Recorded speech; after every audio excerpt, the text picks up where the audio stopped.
Assalamualaikum, sahabat, jumpa lagi di acara Islam Memahami Firman Allah dengan cara yang benar dan sesuai sunnah, menghindari fitnah, dajjal, dan 72 golongan yang menyesatkan. Nabi Muhammad bersabda, ada 5 frase di dalam Islam. Frase pertama adalah masa kenabian Rasulullah Muhammad hingga beliau wafat selama 22 tahun, 2 bulan, dan 22 hari. Frase kedua adalah 4 Khulafaur Rasyidin atau para sahabat yang mengikuti jalan kenabian selama 30 tahun. Frase ketiga adalah Mulkon Atlon, khalifah dengan sistem kerajaan yang menggigit, yang berakhir pada tahun 1924 Turki Utsmani. Frase keempat, Mulkon Jabarlian, yang artinya kekuasaan yang sombong, atau para penguasa yang memaksakan kehendak. Banyak hadis yang menggambarkan frase keempat ini. Lahirnya pemimpin-pemimpin zalim yang merasa benar diberikan amanah kepercayaan pada yang bukan ahlinya. Seorang ibu yang melahirkan tuannya. Di masa ini akan muncul fitnah paling besar dalam sejarah manusia.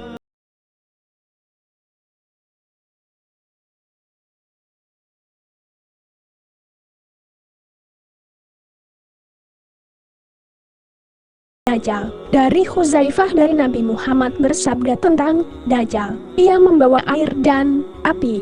Yang terlihat api adalah air yang dingin, dan yang terlihat air adalah api. Hadis riwayat Bukhari nomor 7130. Fathul Bari Sahih. Digambarkan dalam salah satu hadis dari Anas bin Malik, ia berkata, Rasulullah Shallallahu Alaihi Wasallam bersabda, sesungguhnya Bani Israel terpecah menjadi 71 golongan, dan sesungguhnya umatku akan terpecah menjadi 72 golongan yang semuanya berada di neraka, kecuali satu golongan, yakni Al-Jamaah. Hadis ini disahihkan oleh Imam Al-Albani dalam Sahih Ibnu Majah nomor 3227. Islam adalah berjamaah, dan berjamaah adalah berkepemimpinan yang terikat dengan hukum-hukum Allah. Umar bin Khattab radhiyallahu an berkata, sesungguhnya tidak ada Islam kecuali dengan berjamaah, dan tidak ada jamaah kecuali dengan kepemimpinan, dan tidak ada kepemimpinan kecuali dengan ditaati. Hadis riwayat Ad-Darimi, Sunan Ad-Darimi, dalam bab Zihabul Ilmi.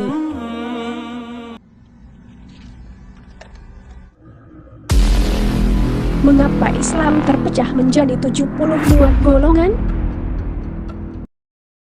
Dan Allah berfirman, dialah yang menurunkan kitab Al-Quran kepadamu, Muhammad. Di antaranya ada ayat-ayat yang muhkamat, itulah pokok-pokok kitab Al-Quran, dan yang lain mutasyabihat. Adapun orang-orang yang dalam hatinya condong pada kesesatan, mereka mengikut yang mutasyabihat untuk mencari-cari fitnah dan untuk mencari-cari takwilnya. Padahal tidak ada yang mengetahui takwilnya kecuali Allah. Dan orang-orang yang mendalam ilmunya berkata, kami beriman kepadanya Al-Quran, semuanya dari sisi Tuhan kami. Tidak ada yang dapat mengambil pelajaran kecuali orang yang berakal. Al-Quran Surat Ali Imran ayat 7.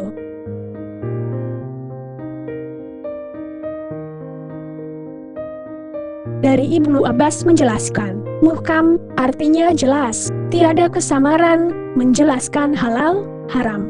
Perkataan Allah, hukum hudud, hak Allah. Ayat yang tidak mengandung tashrif, penyimpangan, dan tahrif, perubahan. Mutasyabih adalah ayat yang mengandung kesamaran, perumpamaan yang dinasak, dan yang diyakini, tapi bukan hal untuk diamalkan. Lalu bagaimanakah cara agar kita terhindar dari fitnah Dajjal dan tidak termasuk ke dalam 72 golongan yang tersesat? Adalah Imam Ibnu Katsir. Beliau adalah imam, ahli ilmu Al-Quran, tokoh hadis, sejarawan, ahli fikih.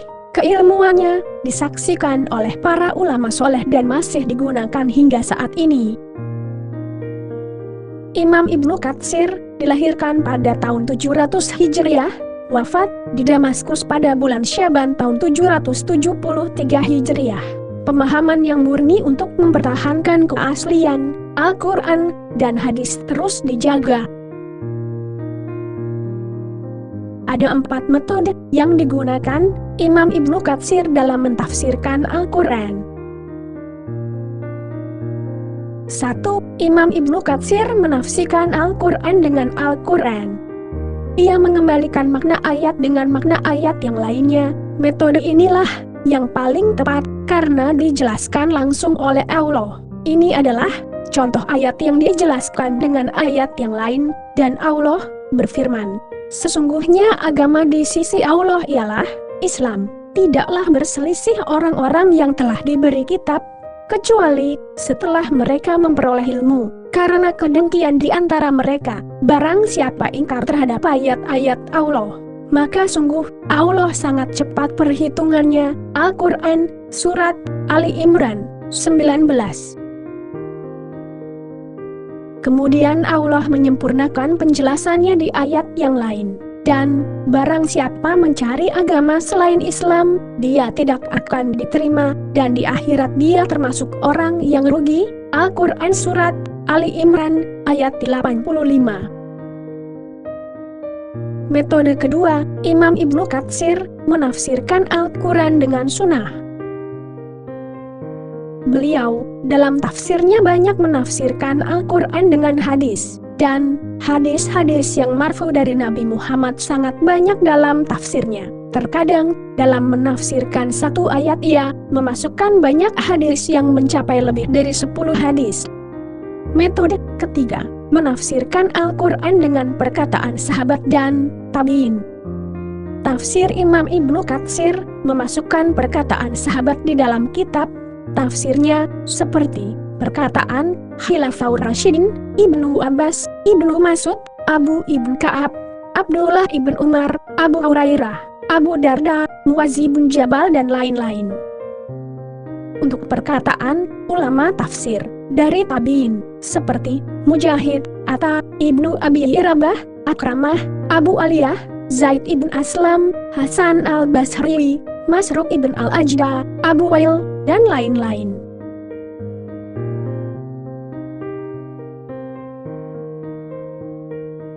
Metode keempat, mengistinbatkan hukum-hukum dan dalil-dalil dari ayat Al-Quran. Dia menjelaskan dengan argumen-argumen yang jelas, dan menguraikan serta mengeluarkan hukum fikih ketika menafsirkan ayat hukum.